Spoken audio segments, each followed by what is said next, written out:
inserting an NG tube, nasal gastric tube. The first thing I want to do is verify the order.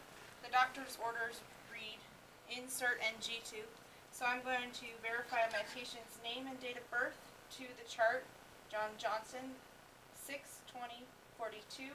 I have the right patient. First thing I'm going to do is assess vowel sounds. In all four quadrants,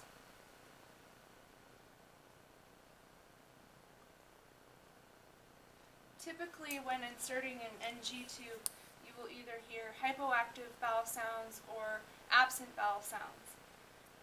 The next thing I'm going to do is drape the patient with a towel and have an emesis basin ready just in case. Then I'm going to put my gloves on.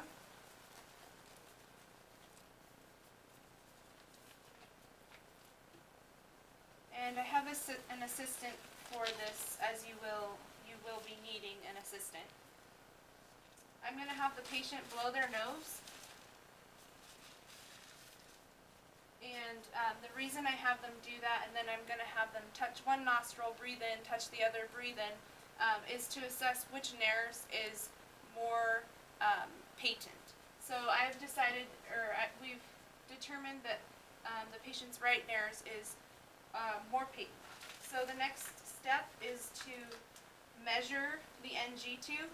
You want to measure from the tip of the nose to the top of the ear down to the xiphoid process. Then you want to take a piece of tape and mark where the xiphoid process meets, because that's as far as we're going to go into the nares. For the purpose of this demonstration, this NG tube is too large to fit into this dummy, so I'm going to be using a suction catheter. The next step is lubrication. So I'm going to open my lubrication, lube up the catheter, and the patient would typically be sitting more upright. The bed doesn't go up any further. So I'm going to insert the catheter, and as soon as if I struggle inserting, I can kind of turn the catheter back and forth, and that will help advance.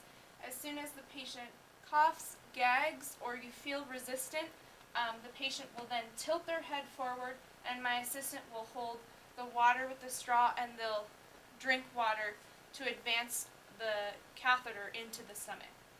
So we're going to insert.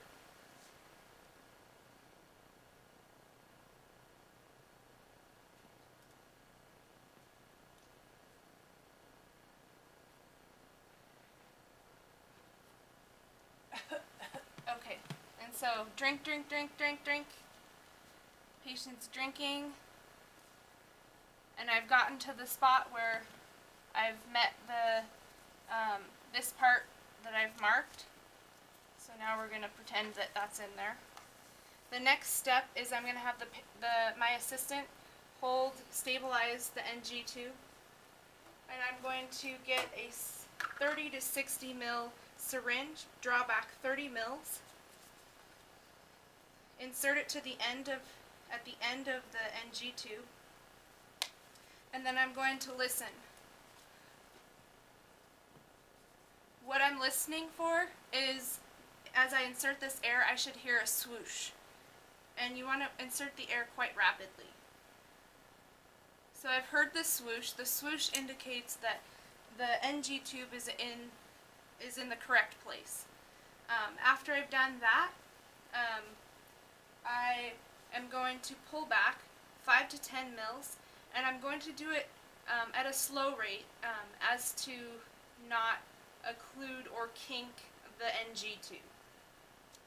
When I'm done with that, I'm going to clamp